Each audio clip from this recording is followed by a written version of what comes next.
Only people who don't want to disclose the truth are people with something to hide.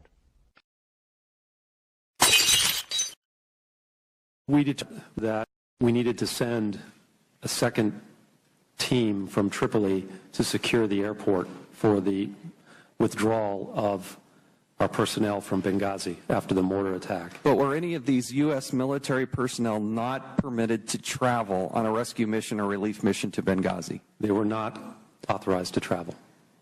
What happened with those personnel? They remained in Tripoli with us. The medic went with the nurse to the hospital to lend his skills to the treatment of and care of our wounded. How did the personnel react to being told to stand down? They were furious.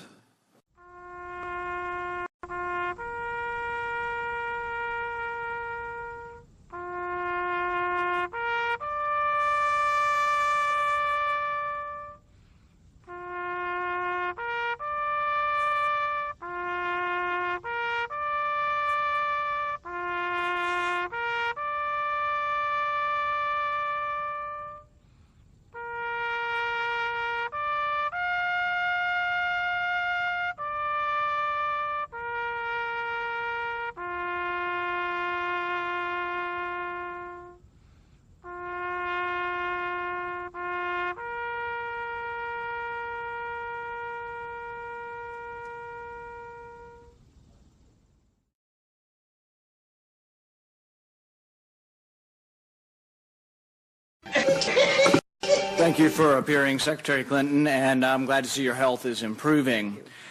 One of the things that disappointed me most about the original 9/11 was no one was fired. We spent trillions of dollars, but there were a lot of human errors. These are judgment errors, and the people who make judgment errors need to be replaced, fired, and no longer in a position of making these judgment calls. So we have a review board. Review board finds 64 different things that we could change. A lot of them are common sense and should be done, but the question is, it's a failure of leadership that they weren't done in advance, and 4 lives were cost because of this. I'm glad that you're accepting responsibility. I think that ultimately with your leaving, you accept the culpability for the worst tragedy since 9/11, and I really mean that. Had I been president at the time, and I found that you did not read the cables from Benghazi, you did not read the cables from Ambassador Stevens, I would have relieved you of your post.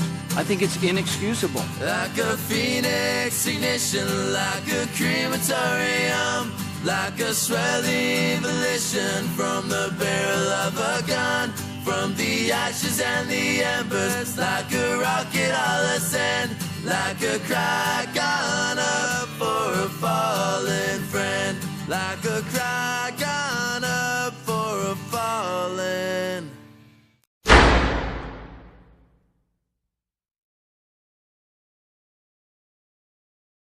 Why so serious?